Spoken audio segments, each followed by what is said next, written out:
morning, PlayStation Universe, afternoon, evening, wherever you happen to be. It all kind of runs together during E3. But we're here on day 2. We're outside PlayStation's gear tent telling you about a few more of the games we've seen. So the game we're going to talk about in this video is Hollowpoint, which, from my very limited experience, seems to be a multiplayer shooter. Will played it. Yep. He's going to tell me a little more about it. Yeah, so it is a up to 4-player cooperative 2.5D shooter. Oh, so really? Meaning that you can do, it's basically in a traditional sense what's most approachable right away is that it's a 2D platformer pretty much in terms of you running back and forth, and you can hold left. Or I used it a mouse and keyboard. I didn't get to use a controller for it, but it is coming to PlayStation 4. And you use left trigger to fire in the 2D plane, but if you hold down aim and then fire, you're aiming back into a more three-dimensional space.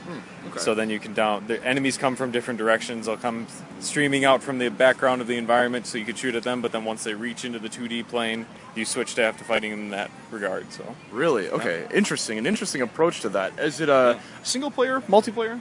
It can be both. Okay.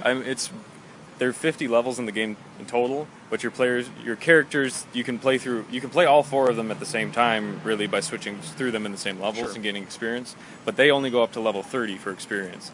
So it's next to impossible to play anything beyond 30, really, to try to beat by yourself. So it's really encouraged to be played with multiple people. I'm wondering, with a game that's kind of doing that sort of interesting stuff with space and perspective and the kind of planes that you operate on, how does that feel mechanically? Is there anything that stood out to you as exceptional, or maybe on the flip side, not so exceptional? It was extremely polished and very smooth kind of controlling, but there was one thing that they said that they were thinking about changing when we were playing it, was that I was playing with one other person, and when there were areas to take cover so you're not getting shot at, obviously. Sure. But a lot of the times it was a single pillar and both of us were kind of on top of each other, inside of each other, and they said that it looks kind of goofy, so we're probably going to change that later. Sure. Which, that was the only thing, but they addressed that as being something they were going to fix, and otherwise it was fine for that.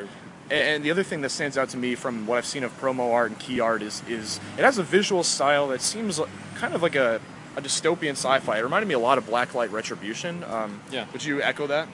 Yeah, I would say that's pretty accurate. It might be a little more kind of sci-fi-ish, but it doesn't have a lot of crazy weapons, at least what we saw so far. Yeah. But they said they had, I can't even remember how many weapons that they said, but they had, there's so much replayability. I see that, tech trees. They have tech trees, which they have up to 92 spots to put upgrade, or level up points, basically, and to advance your tree and to be able to try out different class variants and figure that out how you want to. Okay. And obviously you only go up to level 30, so you can't.